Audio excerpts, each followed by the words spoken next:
Are we rolling? Hey,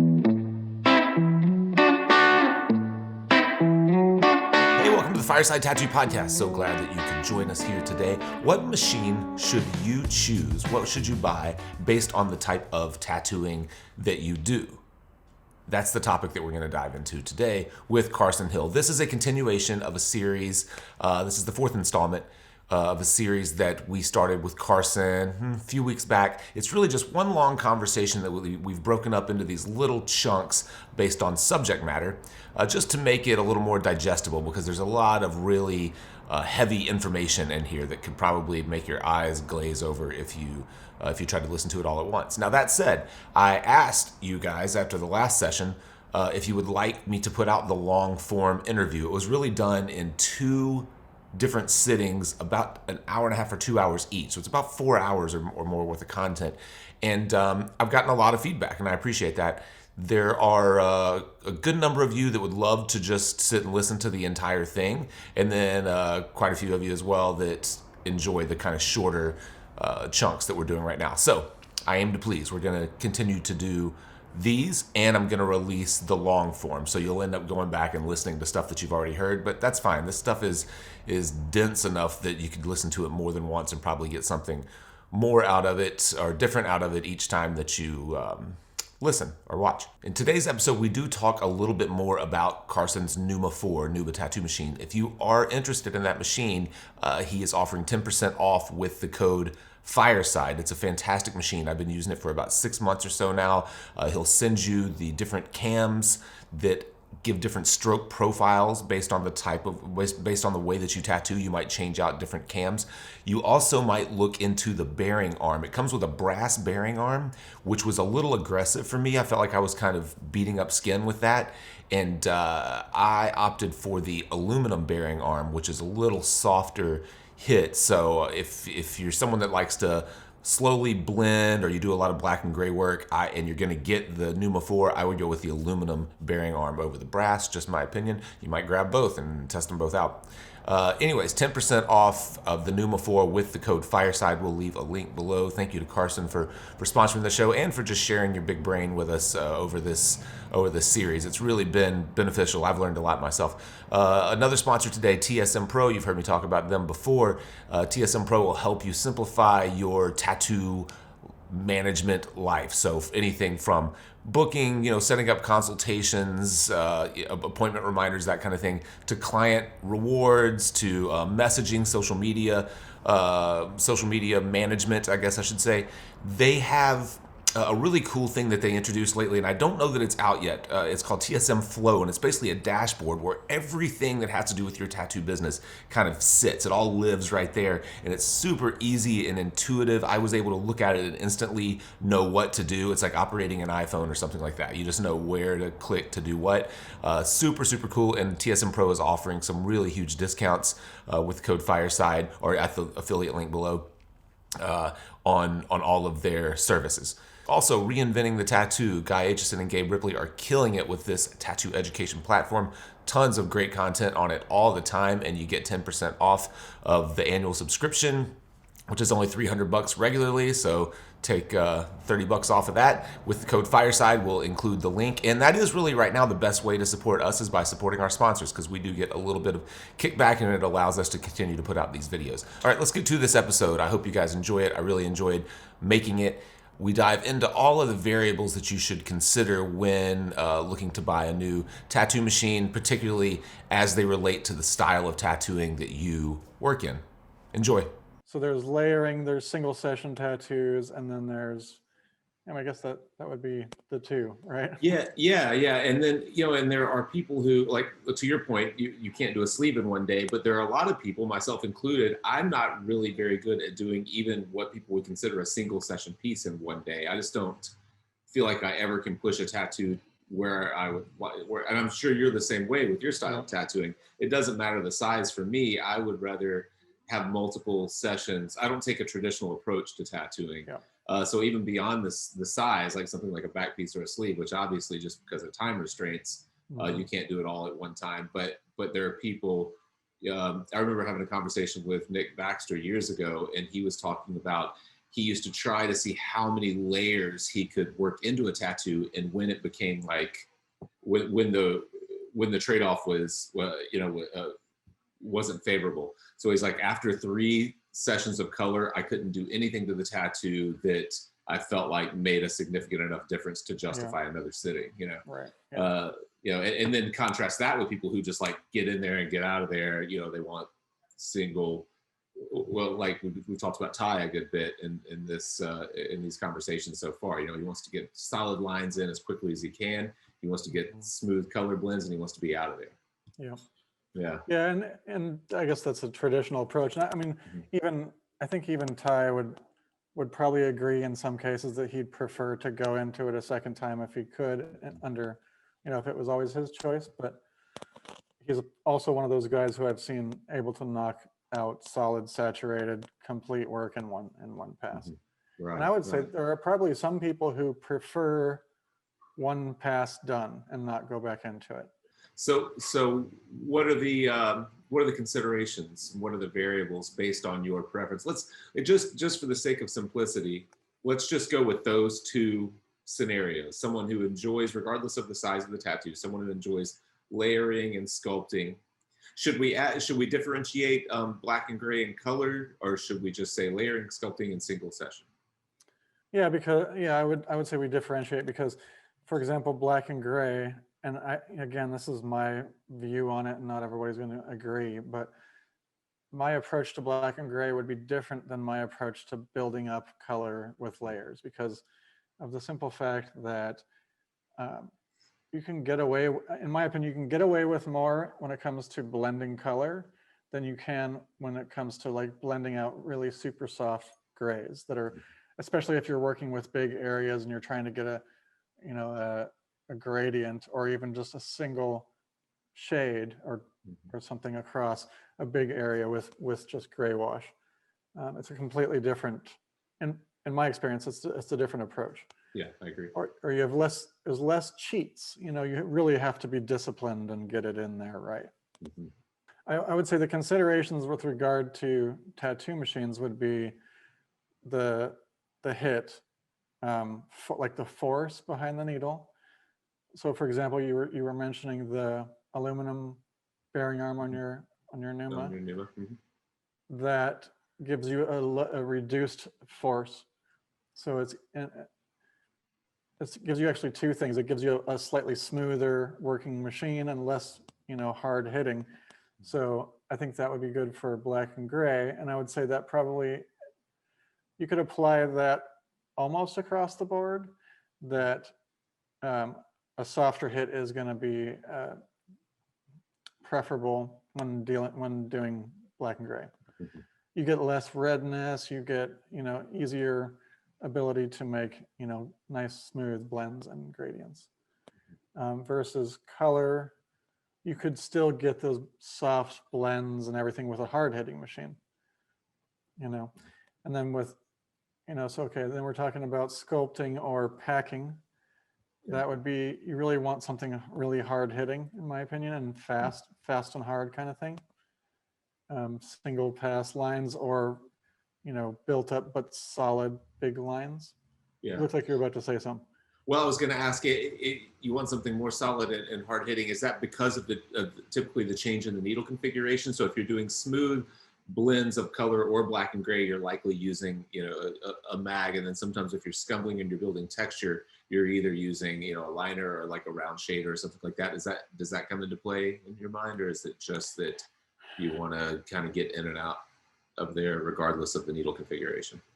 I don't know if that's a straightforward answer, right? So I think it could be, because there's more than one variable, but I would say, typically speaking, like a traditional approach is going to be faster, right?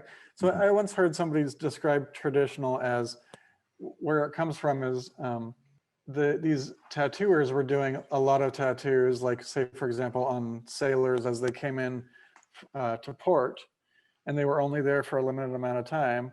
And so the tattooers had to do a bunch of tattoos on all these sailors while they were on land, and then they were going to leave. And so, and I don't know how true this is or not, but it makes sense, right? That because they had a limited amount of time, they had to figure out the most effective and efficient way to get, the color saturated and the tattoo nice and strong and readable in a very short period of time. So I would say in those cases, it makes sense that their hand is moving faster. And so hard and fast really works well with that type of style versus picture like a color portrait. Some of these guys will spend, I don't know, 12 hours on a single session, 12 hours, which side note, that sounds totally brutal to me. It does. Sounds horrible. Of course, I'm 43 now, so. Yeah. Something that always stands out to me, we podcasted with Pooch Best. You know Pooch? Yep. He does some really beautiful color realism. And he I forget what machine he uses. I don't know, but I remember him telling me that he runs as short of a possible, I don't know if he was talking about the stroke or just his needle depth, but he was saying he runs it just as small, as shallow as he can possibly get it, and at as low a voltage as possible. He said he runs at 3.5 volts or something super low. And I wish I could remember what machine he was using, but it doesn't matter. But he kind of comes through and he works from bottom to top with his base layer, and then starts back at the top and goes a little darker, and then comes back with highlight, or his lighter than midtones, and then highlights last. So he's kind of works back and forth. But to your point, those guys that are doing this stuff, they're barely running the machine. They're running it so slow and so kind of shallow, and building these things up over long periods of time. I have not seen a lot of his healed tattoos, so I have no idea how effective it really is. But his fresh tattoos don't look beat up at all. They look beautiful. Yeah, that sounds like a nice tattoo session, to be honest. It probably doesn't hurt so bad. So that's another thing we didn't really talk about. So there's soft and hard, there's fast and slow, and then there's also the stroke profile and stroke length, but also depth. Mm-hmm. So if he's barely sticking his needle out versus somebody who's really hanging it out, I would say that you could probably do a lot more passes if it's just barely sticking out. Mm-hmm. But wouldn't it be true that you would really need, so there are so many variables that this becomes, we're trying to really simplify it to help people, but the more we talk, the more variables there are, because then you also have not only the area of the body, but how hard are you really stretching the skin? So if you're barely running the needle out, I would think it needs to be on a forearm or someplace super clean, which most people who are doing that color realism are super picky about where that is being placed on a body, like a calf or a forearm or something. They're not doing a lot of that stuff on rib cages or spongy skin. But it's how hard are they really stretching their skin if they're barely running the needle out of the tube? Yeah.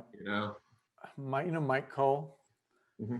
I think it was him who said he's tuning the skin when he's stretching, which I always thought was a really interesting way of looking at it.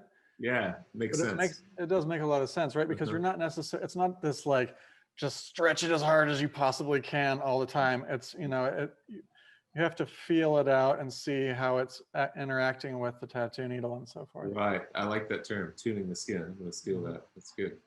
If you're a softer tattooer, you probably want, or if you're doing a softer blends or soft, basically subtle blends and portraiture kind of stuff, realism and that kind of thing, most people probably want a softer hitting machine. I think there's exceptions to that though, because, so for example, I got tattooed by Phil Garcia, last year sometime. And he said that as time goes on, he used to really like a soft hitting machine. And as time's gone on, he has wanted a harder and harder and harder hitting machine.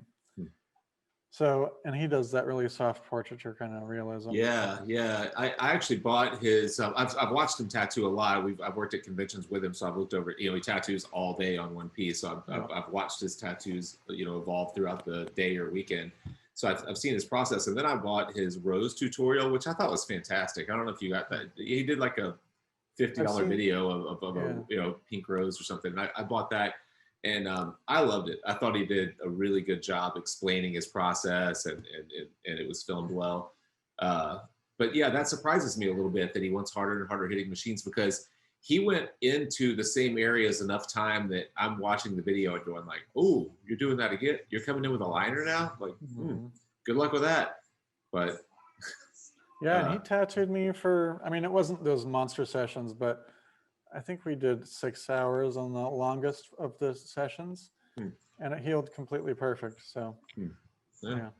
Yeah, and he uses so many. One thing that surprises me with you saying that he's liking the harder hitting machine is he packs in a lot of very soft, light tones. Like a lot of his flowers are that in the background may be really deep to help it pop out, but he does a lot of like white flowers or just off, off white, subtle, soft You know, flowers. so my opinion on that is that, and I'm not a soft portrait guy, or Mhm. flower guy. Mhm. Although I mean, I'm not saying I'm just saying I don't do that. Right. Um, but my opinion is that when I'm doing light, especially whites, the most effective way that I've found to do it is to get in, hit it really hard, get it saturated, and leave it alone. Mm. So it actually Yeah. makes sense to me to have a hard hitting machine. Huh. Yeah. Okay. But I would say when it comes to black and gray, soft hitting all day, Yeah. would be a better Yeah. machine. Yeah, I was just saying, and I know we're not doing this series just to to necessarily to promote the Numa 4, but I was before we started recording, I was telling you, and I guess everyone else could hear it as well, that I've since we last talked, I've tattooed 4 straight days. All 4 days happened to be black and gray. Either they were black and gray tattoos, or I was just at the black and gray phase of the tattoo. And so I've played with different cams since we talked, and I've kind of been thinking, about it as I'm working. And I've settled on the idea that the 28% cam it works the best for me. And I came to that conclusion today finally because I did a soft kind of face. It's a stylized face. It's not a portrait. It's more of it's a stylized face. But either way, it's very soft and it's on an inner bicep, a very soft skin. And I was thinking about it as I was doing it, and I'm running it pretty slow, 5.5 volts or something like that. And I'm working with a mag the whole time, and so I'm working more off of the tube rather than the tip of the needle. And I was thinking about just the soft kind of. I was thinking about the soft hit and the quick retraction because on the outer arm I was using the 20%er, which is a harder hit and a harder pull. So remind me again which other cams besides the 28%er have the soft hit and the quick pull. So it's just the 28 and the 33. So they Okay. both have the recoil of the 20. It's the same recoil as the 20, just a softer extension or insertion. Okay. Yeah. Okay. I don't have the 33. I think that came out after. That's the newest one. Oh, really? I don't think I have. I thought I sent you one of those. I'm gonna send you one. Oh. I think you'll like that one too, because especially if you're really liking the 28, you'll end up liking 33. Okay, cool. Yeah, but then again, that's also I'm also moving slowly, methodically, almost kind of brushing the skin. I'm not making little circles. I'm not, I'm working methodically because these are very soft. I'm using light washes and things like that. And so that slow entry makes sense. I guess if I were really, going at it, that would make less sense because the slow entry would probably be more likely to snag. Snag. Yeah. For sure. Yeah. So that makes this, we're trying to focus on how machine selection affects the style of tattooing, but the tricky part about that is that not just because you tattoo in a particular style doesn't mean that you tattoo the same way in that style, right? Yeah, and I think that there are generalizations that you can make, and then there are exceptions to all of those generalizations. But so like if we were to reduce it to just cams on the Numa 4, then it's, I would say like 20 is for hard and fast, and really it's your hand speed, right? So, and I would say that you could also break that down into machine selection as well, right? So the 20 is hard and fast, which is kind of like using a coil. If you want to tattoo really hard and move your hand really fast, you're most likely going to want a coil or the 20%. The 28 is good for soft black and gray, especially if the aluminum bearing arm.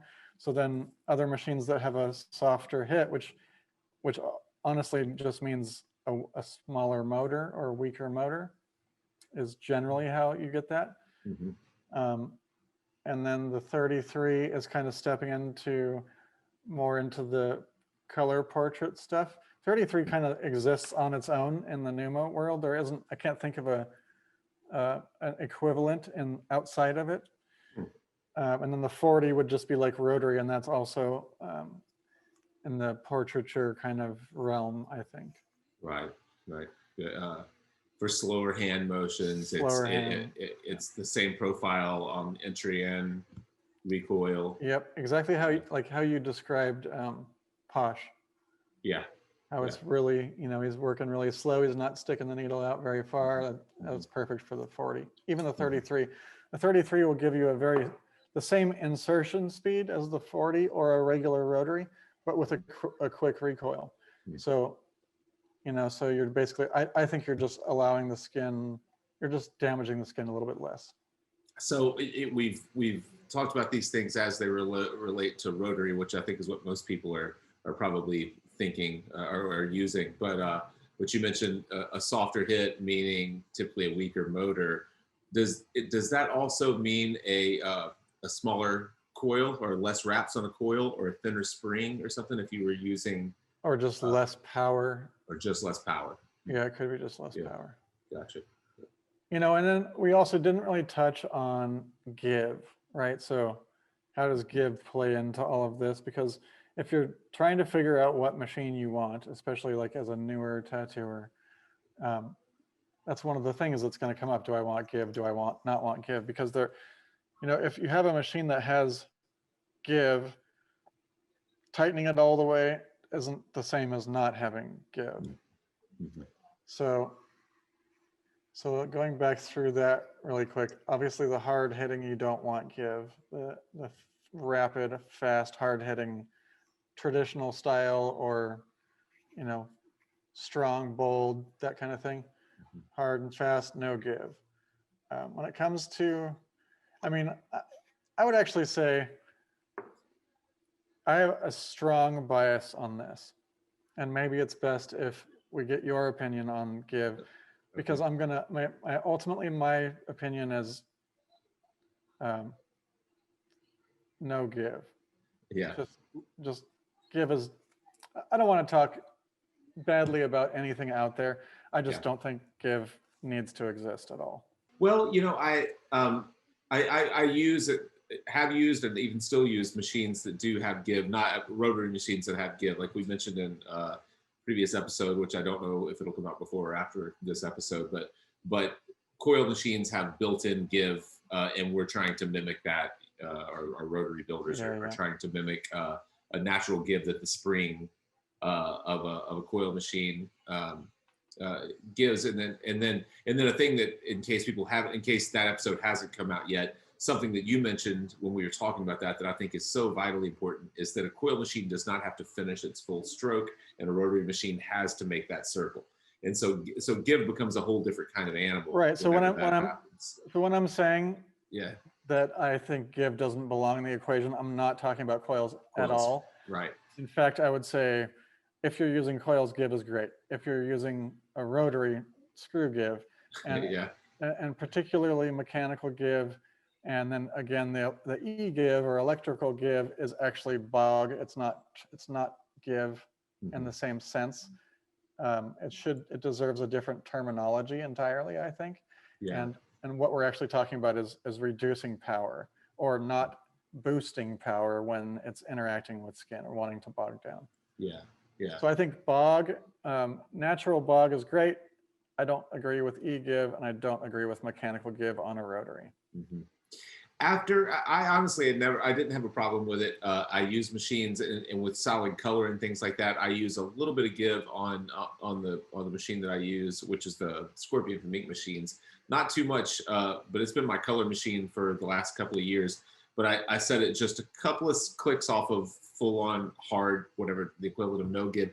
And I've always felt like I can kind of, how we were talking about. You made a comment in the last one that we talked about, putting the control back in the hand of the tattooer rather than just relying on the push, like we were talking about kind of coils where you had the weight and the give and all the natural things that you just kind of held the needles out of the skin, and we're having to press into the skin with these lightweight rotaries. That for whatever reason, I've felt like the give I can kind of feel, and I don't know if it's in my offhand or if it's in my hand that I'm tattooing with. I can kind of feel the vibration a little bit more and know whether or not that's saturated before I wipe it and look at it. You know what I mean? And I felt like that little bit of give maybe is what is providing that, but I might be wrong. I don't know. You know how you just kind of subscribe to your own, like we're all sitting there making these little circles and like imagining what might be going on, and you invent your own stories. So yeah, you know, it's interesting you bring that up. It makes me think, it helps me realize another thing. So, and I agree that what you think is what is your reality, kind of, right? Right. What I was thinking is that the give, what it does do is it changes the way it feels, right? From the artist's perspective, it changes. But so I guess my curiosity is, let's say that little bit of give, it makes you feel, it makes I think what you're doing is you're feeling less feedback from your needle interacting with the skin if there's give. Yeah, makes sense. The reason that I disagree with give is not about that. It's more about what it's doing to the skin. I think that it causes more trauma to the skin. So if you could just get used to feeling that feedback, you know, and tuning skin or whatever, then I think you'll do less damage to the skin and you'll have a more predictable tattooing in general, you know? Yeah. I agree with that. I today working on that inner arm and working with that 28%er, I found myself intuitively kind of I was thinking about our conversation and thinking about how, you know, your machine was designed to mimic a coil as much as possible. And to be honest, I haven't used a coil probably in 8 or 10 years now. Maybe not quite that long, something like that. Long enough that I don't really have a good feel for it. But I started to intuitively imagine what I used to do when I was doing black and gray work with like the mini Rusto or whatever. And I was letting off with my hand a little bit more. I was kind of grazing the skin, even though I wasn't running a very long stroke at all, or you know, my needle depth set very deep at all. I found myself just kind of feeling the skin and brushing, and then, you know, and then scumbling, and then I felt like I was constantly changing, but I was changing my motion and changing my angle and changing all that stuff based on where I was on the body, and just kind of reading the skin, paying attention to the swelling. And I was like, oh, I am kind of like taking back control and not relying on that machine that just does what it does. Because like we've talked before, you know, whenever you when your coil was kind of behaving the way that it behaved, you had to, that day was different than the day before. You had to kind of be mindful of what it was doing. And today I felt mindful of what the machine was doing, and I was reacting to it. Honestly, the way that you just described that, to me, that sounds like fun, you know? It sounds like an experience, like an enjoyable tattooing experience. And I think that it should always be that way. So that way you end up like, you're trying different stuff and you're experimenting and you're being more of an artist and less of like this reactive to this like contraption situation that you have going on. Yeah, I think you're right. And I think that to get a little bit off topic, I think that you end up making decisions, artistic decisions, you know, or you know, that you probably wouldn't have made otherwise if the machine is always doing. If you're not thinking that way, you're looking at your reference and you're looking at the tattoo and you're making sure that everything is the way it should be, and you feel kind of like a printer, you know, like this is the way that it goes. And whenever you become more intuitive and you're kind of changing and you're going with what's working, and you realize like, oh, if I brush the machine backwards, I'm getting this cool little effect. So but today I was doing hair, and I really hadn't defined the hair all that well. I was kind of pulling the hair into other pieces of the tattoo, and I had a lot of fun, just like you're saying, just kind of like pulling the machine backwards and like figuring out how the hair was going to fold and fall in, and was it going to pepper out, or is it going to really kind of buttery fall out, and you know, all that kind of stuff. And that, I think that you end up making probably more interesting decisions, creative decisions too. Right. Yeah. Totally. Yeah. I don't tattoo like a printer at all. I'm all over the place, and my customers probably hate it because I'll start over here, and next thing I'm up here, and then I'm back over here, and you know, that's just the way. And you know, I've tried doing the like scanner approach, it just doesn't work for me. All right, let's go on and call this episode right here. We'll continue this next week. And like I said earlier, we will, towards the end of the series, just put out the long form, the entire 4 hours or whatever it is for you to go through and put your earbuds in and just listen if you would like to do that. Thanks as always for supporting what we do. If you'd like to see other episodes in this playlist, if you've just come into this series and you'd like to go back, I'll link to those. We also did create a YouTube playlist of machine reviews, which all of these are included in. So if you go to our YouTube homepage and just click on our playlist, you'll be able to go through all of these. That's it. You can support us on Patreon around here somewhere. You can visit our website, get yourself a Fireside t-shirt or coffee mug.